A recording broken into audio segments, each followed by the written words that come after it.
Ia tampak seperti selembar daun datar dan nyaris tak bergerak. Lalu, ia melakukan hal mengerikan. Kata-kata kecil keluar dari punggungnya.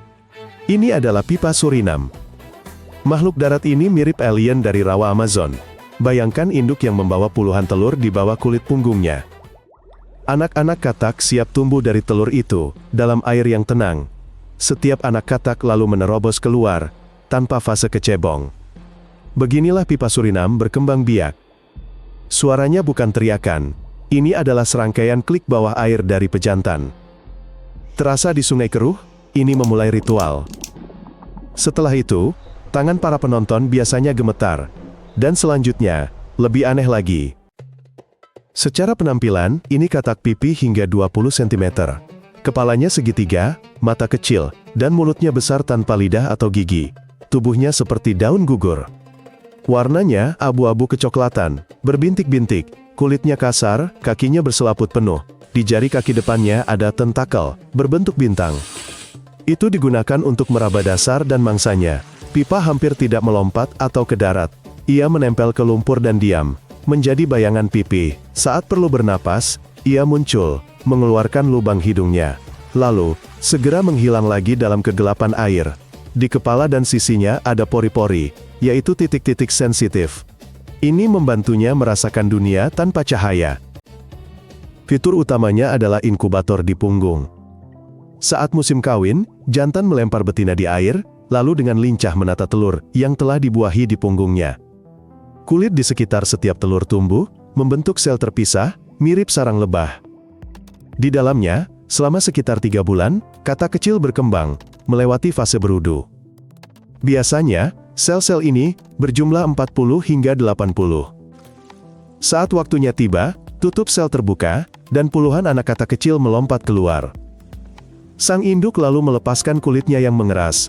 Ia memulihkan diri sementara, bersembunyi di balik bayangan kayu lapuk.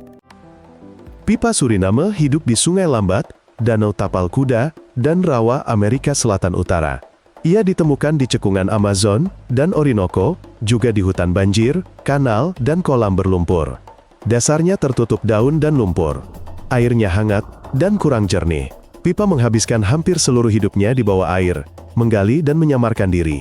Ia berburu di malam hari. Mangsa disedot dengan isapan kuat, dibantu, tangan, mendorong makanan ke mulut. Saat kemarau, ia masuk lebih dalam atau pindah ke lubang dan aliran lambat. Di sana air bertahan, dan ada oksigen untuk sesekali muncul. Di tempat itu, ia menghindari ikan dan ular, mengandalkan kamuflase, dan ketidakbergerakan. Mengapa ini berhasil? Di air keruh, kecebong sulit bertahan, ikan dan serangga memakannya. Genangan air cepat kering. Pipa mengatasi ini beda.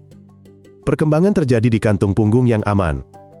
Telur dapat oksigen dari kulit induk. Katak ini tanpa lidah. Ia makan seperti penyedot debu. Mulut dan tenggorokannya membesar cepat. Ia menghisap air dan mangsa. Ia berorientasi pada getaran. Ada reseptor sensitif di kulit dan kepala. Mirip ikan, mendeteksi gerakan dalam gelap. Sangat mudah, risiko kecil, peluang hidup besar. Tidak heran jika ada kisah menyeramkan tentang pipa katak. Wisatawan abad ke-18 mendeskripsikan kodok yang melahirkan katak. Pembaca mengira itu monster. Video muncul daring, menunjukkan bayi menetas dari punggung induk. Itu benar, tapi bukan parasit atau penyakit. Saat inkubasi, betina rentan, tidak boleh disentuh. Gangguan apapun berisiko infeksi, bahkan kematian telur.